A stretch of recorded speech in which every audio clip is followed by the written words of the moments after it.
A terrifying movie or book or show gets your blood pumping in the moment of consumption. I am sure we covered our eyes in Squid Game with the rest of the world. But for the most part, you rest easy afterward knowing that what you've witnessed is fiction, deliberately spun up to creep you out. When the real world gets eerier than anything Stephen King could dream up, that's when you have every right to get a little scared of the dark. Once in a while, a story of a dreadful disappearance, demonic possession, or devil worship will land in the local paper instead of a pulpy old paperback. We've rounded up the top 3 unnerving real-life tales. Here are top 3 we can't stop thinking about. The Axe Murder House. The Villisca Axe Murder House in Villisca, Iowa is a well-known tourist attraction for ghost hunters and horror lovers alike. The site of a gruesome unsolved 1912 murder, in which 6 children and 2 adults had their skulls completely crushed by the axe of an unknown perpetrator, was purchased in 1994, restored to its 1912 condition, and converted into a tourist destination. It costs $428 a night to stay at the old haunted home, where visitors always report strange paranormal experiences, such as visions of a man with an axe roaming the halls or the faint screams of children. But in November of 2014, the haunting took a darker turn. Robert Stephen Lawson Jr., 37, of Rhinelander, Wisconsin was on a regular recreational paranormal visit with friends when true horror struck. The Montgomery County Sheriff's Office said Lawson suffered the self-inflicted injury at about 12:45 a.m., which is around the same time the 1912 axe murders in the house began.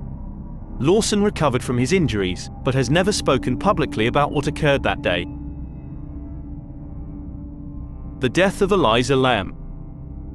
Elisa Lam was last seen on January 31, 2013, in the lobby of the Cecil Hotel in downtown Los Angeles. She was on vacation through the West Coast, documenting the trip on her blog, and checking in with her parents every day. On January 31, those calls stopped. Lam had disappeared. Soon the police were involved and her parents were called to help with the search.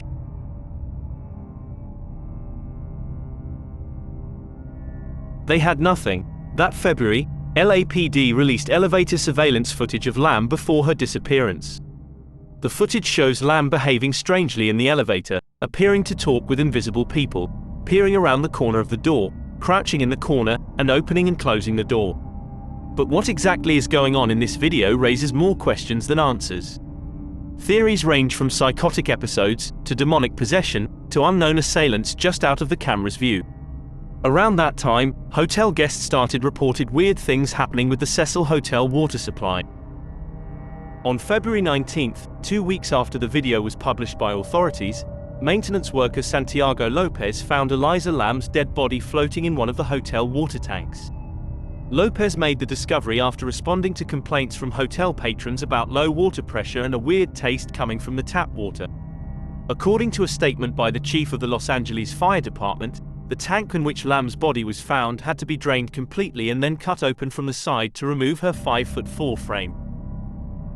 Nobody knows how Lam's corpse, floating lifelessly next to the same clothes she wore in the surveillance video. But at least one person did see Lam soon before her death.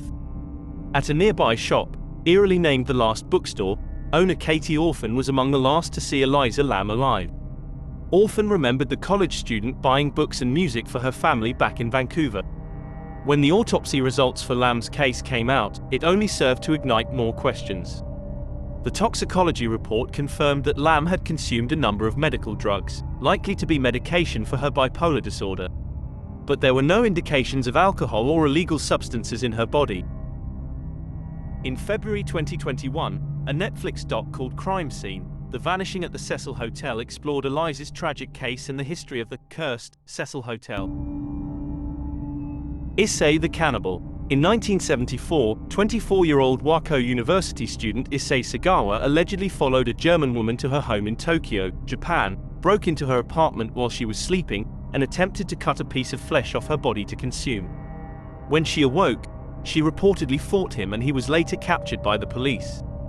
According to a 2012 Vice documentary that covered Issei's bizarre story, he was mistakenly charged with attempted rape and his wealthy father paid the victim a settlement outside of court to have the charges dropped. 7 years later, in 1981, he allegedly committed a murder in France, shooting and eating a fellow university student, René Hartevelt. Issei creepily documented the entire experience with photographs, and he was captured by authorities once again while attempting to dump the rest of her body in the Bois de Boulogne lake. He was deported back to Japan and committed to a mental institution. For reason unknown, his psychologists in Japan declared that he was sane. Furthermore, a legal technicality involving the French government refusing to turn over the documents from his case meant that his murder charges were dropped completely. He checked himself out of the mental hospital and has reportedly been walking the streets as a free man ever since. Issei has even become a controversial celebrity, writing over 20 books. These were our top 3 most unnerving real-life tales. We hope you loved them and had chilling moments as we did while compiling them for you. Do not forget to like and comment on what you think about these encounters. Keep subscribed for more upcoming mind-boggling videos. Until then, stay safe.